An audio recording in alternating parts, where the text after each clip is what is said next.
Say when.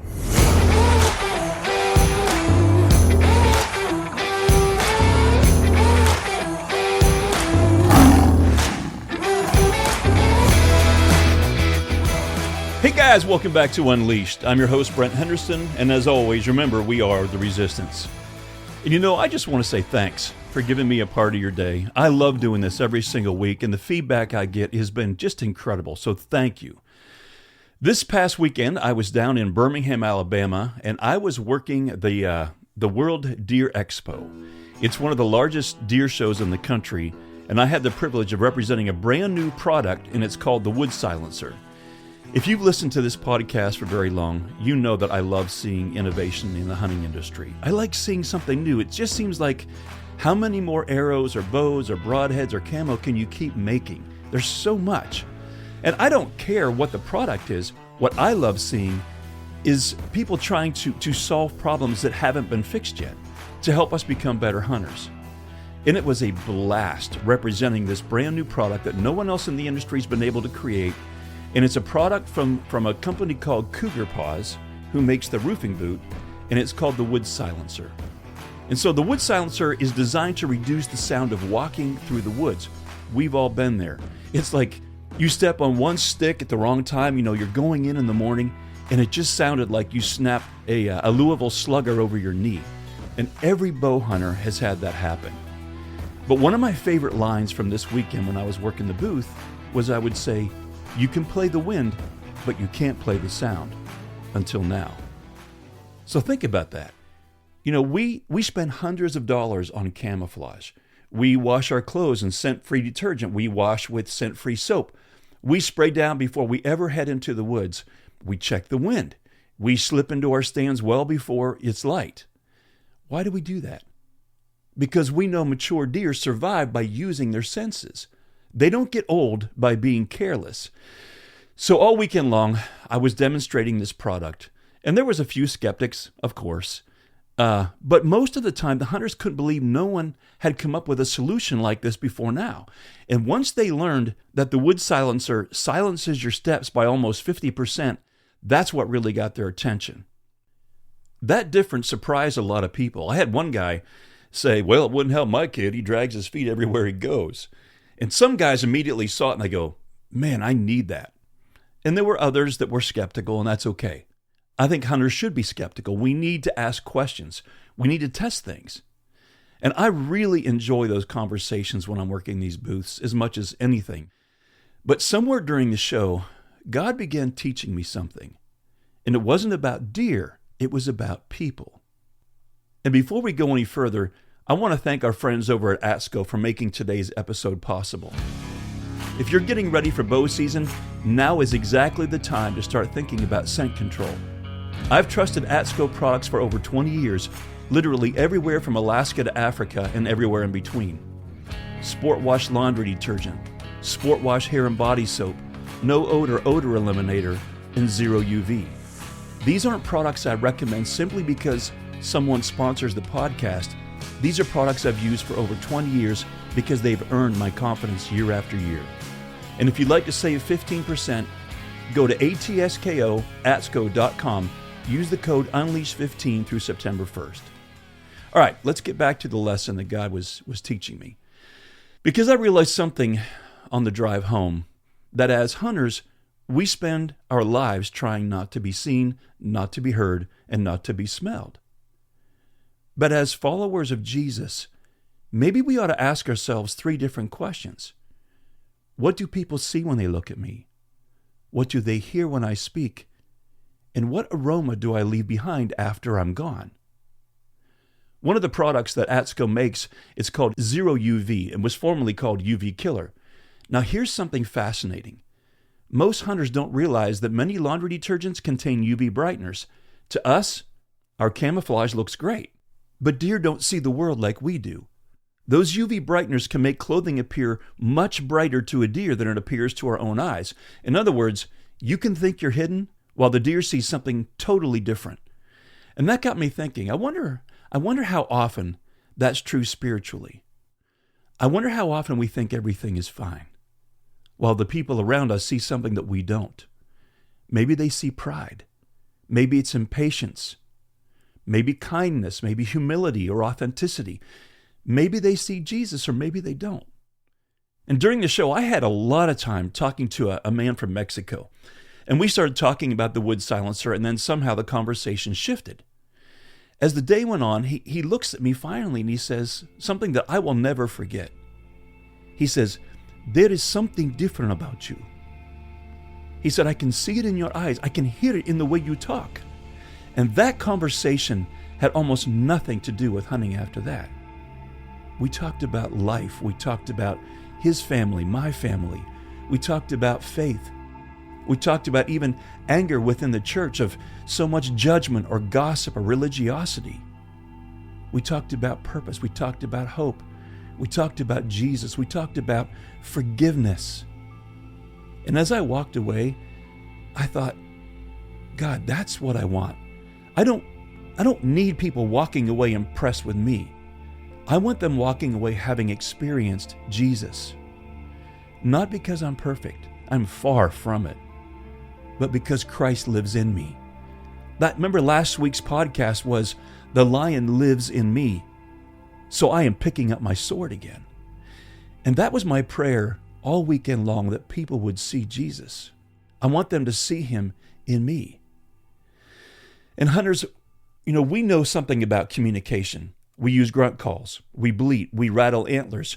We use all kinds of sounds hoping to convince a mature buck that another deer is nearby. Sometimes it works, sometimes not so much. But have you ever noticed what a mature buck will often do, especially when you're doing a rattling sequence? He'll stop. He'll get out there about 75 yards and he'll begin to circle. What is he doing? He's scent checking. He's verifying what I just heard or what I just smelled. Does it line up with what is supposed to be there? Because what he's doing is verifying, can I trust this? He isn't just listening with his ears anymore. He's checking with his nose. He's comparing one sense against another. Hunters, we get this. Trust has to be earned. The funny thing is, people do the exact same thing. They listen to what we say, and then what do? They watch how we live. Do our actions match our words? Can they trust us? And that truth really came alive for me the next morning at breakfast. I got downstairs, I pulled up, there was a breakfast bar there. I sat down, there was a couple of hunters I'd never met. And before long, we began to talk with each other. But somehow the conversation shifted towards ministry. It wasn't an intentional shift, it just happened. And one of those guys, he asks me, of course, what do I do? I told him that I traveled the country speaking for men's events and game dinners, and he asked me, do I have any books out? And I said, I've got 3. I said, my last one's The Big 5 Man Killers. And I told him about how I help men walk through unhealthy thoughts, emotions, and actions. So we talked about one of the central ideas that are in that, and that is the battles we struggle with on the outside often have their roots in the lies that we have believed on the inside. That real freedom doesn't come from just trying harder. It comes from identifying those lies and then replacing them with God's truth. Because what we believe shapes the way we think. And the way we think shapes the way we feel. And eventually, the way we feel, it's going to shape our actions, how we live. The man got really quiet. And I thought, did I kind of turn him off? I kind of got into a little bit of a faith conversation. And then he looks at me and he asked, "Would you be willing to work with me?" I said, "What do you mean?" He said, "I really struggle with anger." That conversation has stayed with me ever since. Not because he struggles with anger, because every one of us has a battle. What stayed with me was this. Somewhere during one breakfast conversation, this man decides, I think I can trust this guy. And here's the thing. People are asking that question about every single one of us. Can I trust what I'm hearing? Let's talk about something else that every hunter understands, and that's a deer's nose. Scientists estimate that a whitetail has somewhere around 300 million scent receptors. Think about that for a second. When we walk into a house on Thanksgiving Day, we smelled Thanksgiving dinner. That's about as specific as we get. But a deer wouldn't smell Thanksgiving. He'd smell individually the turkey, the ham, the stuffing, grandma's homemade rolls, the mashed potatoes, the pumpkin pie. He can smell every one of those scents individually. That's how incredible God designed a white-tailed deer. That's why mature bucks survive. They're constantly asking one question: does something smell right? If the answer is no, they're gone. That's why we wash our hunting clothes with a scent-free laundry soap like Sport Wash. That's why we shower with scent-free soap. That's why we spray down before we ever walk into the woods, because scent leaves a message, and it can be good or bad. And that reminds me of something that happened a couple of years ago. I was hunting with my buddy Jeff, and his dog Charlie disappears into the woods for a few minutes. A little bit later, Charlie comes trotting back, and he's got a skunk in his mouth. Charlie drops the skunk right in front of us. We just kind of look at each other like, oh, nuts. The skunk spins around, and it just unloads on Charlie. For a second, we stand there just kind of laughing, but we're dumbstruck. For maybe about 30 seconds, we're watching this whole thing go on. Jeff is realizing what's happening. He's yelling at Charlie to drop it. It's too late. And then we realize we get a 2.5-hour drive home after this. It's cold outside, so you can't put Charlie in the back of the truck, so he's got to ride in the back seat with us. And I am telling you, that was one of the longest drives in my life. We loved Charlie, but it was incredibly difficult to be around him. I mean, it smelled horrible. People are going through life carrying something very similar. It's not skunk odor, but it can be bitterness. Like that one guy I talked about, it can be anger, it can be pride, it can be negativity, it can be gossip, it can be selfishness. They might not even realize it, but everywhere they go, people are experiencing that. And the truth is, every one of us leaves something behind after we've been with people. The question isn't, do we leave an aroma? The question is, what aroma do we leave behind? The Apostle Paul writes these incredible words in 2 Corinthians 2:15. For we are to God the pleasing aroma of Christ among those who are being saved and those who are perishing. Think about that. When people leave a conversation with me, what lingers? Do they remember my opinions? What about my complaints or my politics? Maybe it's my frustrations, or did they somehow experience Jesus? That is a really sobering question. The beautiful thing about Charlie's story is this: he didn't stay that way. He got cleaned up. That's exactly what Jesus does for us. He doesn't leave us carrying the odor around of our old life. He washes us. He changes us. And little by little, our lives begin carrying the fragrance of Christ. I've said this so many times. Changed men change men. I've got one more story from Birmingham. And it was time to head to the airport, so I call an Uber. And when I tried to pay for it, none of my credit cards would work. I tried another, nothing. My credit cards were fine, but for some reason they weren't registering through the Uber account on my phone. So the concierge watches me struggling, and he comes over to me and he kind of smiles and says, hey, you know what? Don't worry about it. I'm puzzled. I'm looking at him. He takes off. Literally running. He's gone for about 5 minutes. And when he comes back, he has his wallet in his hand. He reaches into his wallet, pulls out his own personal credit card, and offers to pay for my Uber. I looked at him and said, you don't even know me. The guy just smiles. And I'm thinking, what kind of a person, and I even said that to him, what kind of a person does this? It's someone whose life leaves behind the aroma of generosity. And then he helps me carry everything I had across the street, and he stays with me until my Uber arrives. So then I get inside the Uber. We begin to drive, and as I'm looking at this woman, I notice that there's blood running down the back of her arm. And I asked this woman driving, I said, what happened to your arm? She apologizes because the blood is still flowing.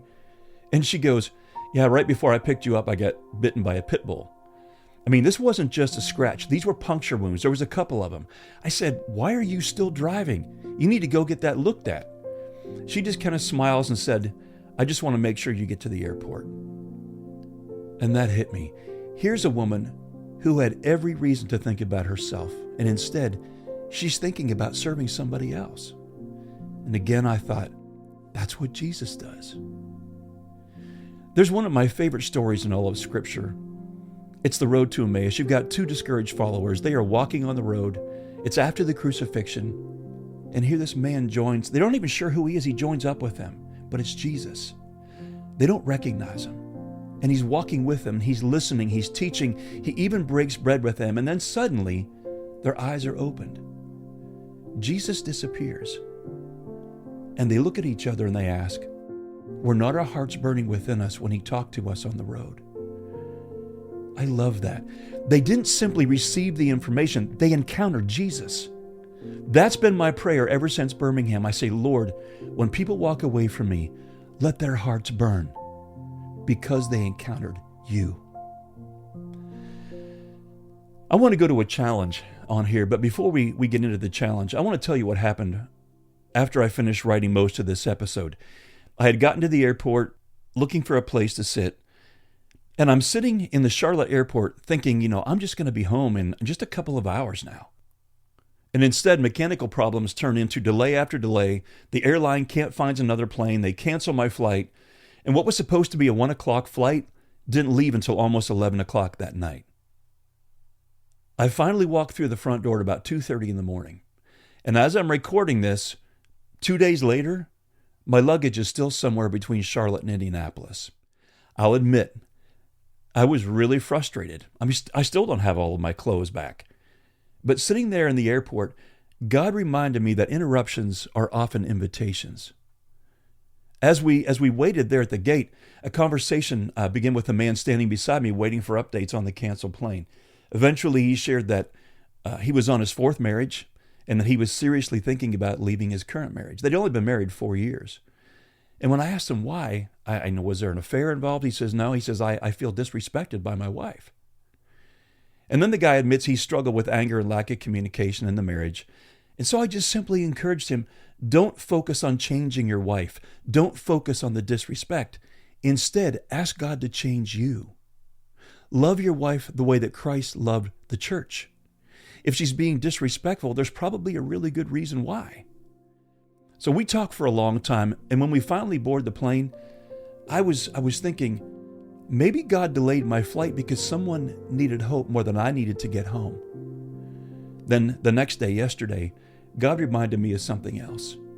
While I was stranded in Charlotte, Stacy had made this post on Facebook, and she was asking everybody to pray because my flight kept getting delayed. It can be a little unnerving when you're flying and you don't know what's going on. And so yesterday morning, I was reading back through those comments.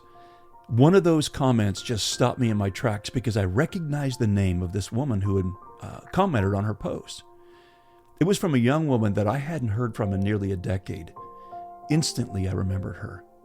She had been sitting beside me on a plane. I was coming back from an elk hunt. This would have been in September, about 10 years ago. The woman was probably 18 or 19 years old. She was all curled up in her seat. She's holding this stuffed animal. I could tell there was some incredible woundedness here. She had just finished going through intensive counseling in Colorado. She's flying home. And before the plane even takes off, I could tell she was scared. She was really hurting. And so I just leaned over and I said, would it be okay if I prayed for you? We ended up talking for most of that flight when I really wanted to be sleeping. I will never forget this woman. But I had no idea what God did with that conversation until I read what she wrote. This was on Stacy's post. She said that I had noticed that she was hurting, that I had prayed with her and helped her understand that loneliness was one of the enemy's lies, and that she had to learn how to replace those lies with God's truth. And then she wrote these words, "That perspective changed my life." I had absolutely no idea what had happened to this woman. I had no idea what God had done through one simple conversation, and that's when this whole message came together. Everywhere we go, we leave something behind. We leave our words, we leave our actions, we leave our attitudes, our encouragement, our hope, or discouragement. Every conversation leaves an aroma. Paul said, "For we are to God the pleasing aroma of Christ." That's what I want. I don't want people remembering me. I want them remembering Jesus. I want them to remember what He has brought and gives us.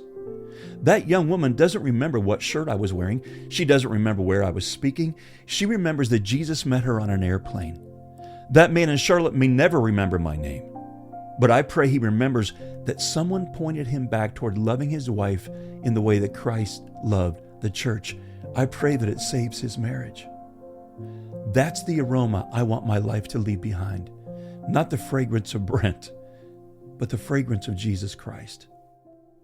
You know, as hunters, we spend an incredible amount of time making sure we're not seen, not heard, and not smelled. But before you climb into your tree stand this fall, I want to challenge you with 3 different questions. What do people see when they look at you? Do they see someone becoming more like Jesus? What do they hear when you speak? Do your words build people up? Does your life give credibility to your words? And then finally, what aroma do you leave behind? When people leave your presence, do they leave carrying the fragrance of Christ, or is it something else? Because someday, someone is going to tell the story of meeting you, and when they do, will they tell a story about you, or will they tell a story about Jesus? Father God, thank you for caring more about who we're becoming than simply what we're doing. Help us become men and women who reflect Jesus well. When people look at us, may they see your grace. When they hear us speak, I pray they hear the truth that is wrapped in love. When they spend time with us, may they experience the aroma of Christ. God, clean away the bitterness, the pride, the selfishness, the anger, and anything that doesn't look like you. But instead, fill us with kindness, with humility, with joy, with empathy, with compassion, and God, most of all, love. And Lord, as bow season is approaching, help us to not only become better hunters, but better followers of Jesus. May every conversation and every friendship that we have lead to you. In Jesus' mighty name, amen. Well, guys, before we go today, I want to invite you to come back and look up the Big 5 Man Killers. You can go to warnerpress.org and you can find more information there. It's going to be a perfect way to be able to kick off your men's study, maybe this fall, maybe in the spring. Just in the last couple of weeks, I've had 4 different churches reach out to me to come and lead the Big 5 Man Killers to kick off their small group study. If you want to reach out to me to find out how we can maybe take care of that coming in, speaking to your men, you can go and email me at huntingtruth2, that is the word hunting, truth, and then just the number 2 at gmail.com. But as always, guys, thank you so much for your time. It's an honor being able to serve. And I want to end today with a song that my buddy Brandon put together. Do people really see Jesus when they're looking at us?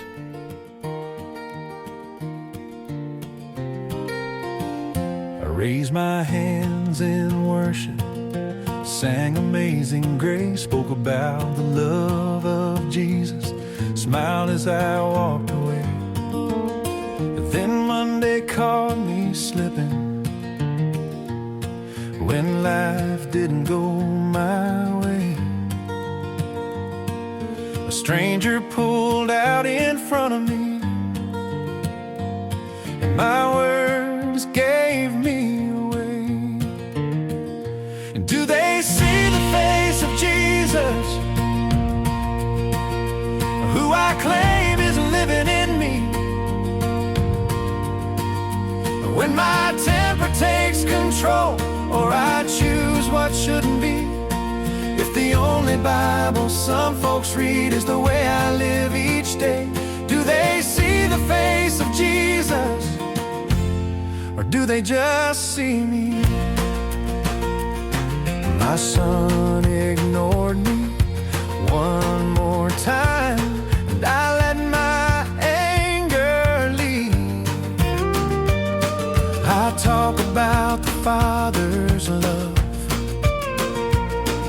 but that's not what he'd seen in me. My wife just lowered her eyes. The room got quiet as could be. In that moment they had every reason to wonder who was leading me. Do they see the face of Jesus, who I claim is living in me? When my temper takes control, or I choose what shouldn't be, if the only Bible some folks read is the way I live each day, do they see the face of Jesus, or do they just see me? You said a tree is known by the fruit that it will bear, So if anger's what keeps growing, Lord, what's really living there? Search my heart and change me from the inside, make me new. 'Cause if I don't look like Jesus, then I'm not reflecting you. 'Cause if I don't look like Jesus, then I'm not reflecting you. Do they see the face of Jesus, who I claim is living in me? When my temper takes control, or I choose what shouldn't be, if the only Bible some folks read is the way I live each day, do they see the face of Jesus, or do they just see